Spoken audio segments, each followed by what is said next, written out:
नमस्कार, बहुत बहुत स्वागत है आपका। भारतीय रफाल लड़ाकू विमानों की क्षमता जो है वो अब और ज्यादा बढ़ गई है। कैसे, इसके बारे में जिक्र करेंगे, लेकिन इससे पहले आपको बता दूं 3 अलग अलग मिसाइल्स, जिसमें स्कैल्प का नाम है, मीका का नाम है और मीटियोर का नाम है, और इसके अलावा हैमर बॉम्ब भी रफाल में लग सकता है, जो कि दुश्मन के वैसे ही पहले तो कहते हैं ना पेशानी पर बल डाल देता था, लेकिन अब जो है वो स्कैल्प की जो लिमिट है उसे थोड़ा सा और बढ़ाया गया, उसकी जो क्षमता है उसको थोड़ा सा और अपग्रेड किया गया है, क्योंकि इंडियन सॉफ्टवेयर्स के हिसाब से जब उसे डाला गया, देखिए जब भी कोई दूसरा विमान, विदेश का विमान किसी दूसरे देश में आता है तो फिर उसको जो इंटीग्रेट करने का पूरा प्रोसेस है उसमें थोड़ा सा वक्त लगता है। राफेल जैसे ही अंबाला में आए, 17 गोल्डन एरो स्क्वाड्रन में जुड़े, उसके बाद इनको इंटीग्रेट करने का काम शुरू हो गया, यानी भारतीय प्रारूपों के हिसाब से ढालने का काम शुरू हो गया।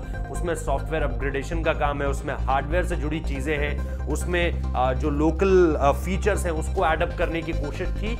इसके अलावा सॉर्टीज भी की गई जो हिमाचल प्रदेश में रात में की गई, ताकि क्योंकि हिमाचल प्रदेश की जो ज्योग्राफिकल एरिया है, जो भौगोलिक क्षेत्र है उसका, वो कई हद तक लद्दाख से मिलता जुलता है, और उसी के पास जो एलएसी का इलाका है उससे भी मिलता जुलता है। तो ऐसे में ये सारी की सारी जो तैयारी थी, ये सारा का सारा जो प्रोसेस था वो इसी चीज में लगा हुआ था।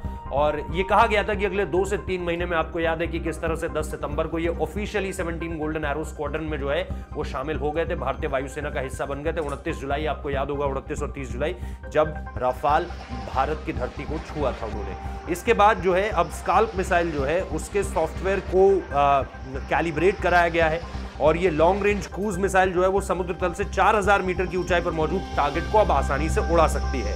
पहले जो था वो इसकी 2000 मीटर के मुकाबले अब जो है वो दुगनी मारक क्षमता पहुंच गई है। आसान भाषा में ये कहूं कि पहले ये 2000 मीटर तक मार सकती थी, यानी 2 किलोमीटर की रेंज, और उसके बाद अब 4000 मीटर का जिक्र हो रहा है।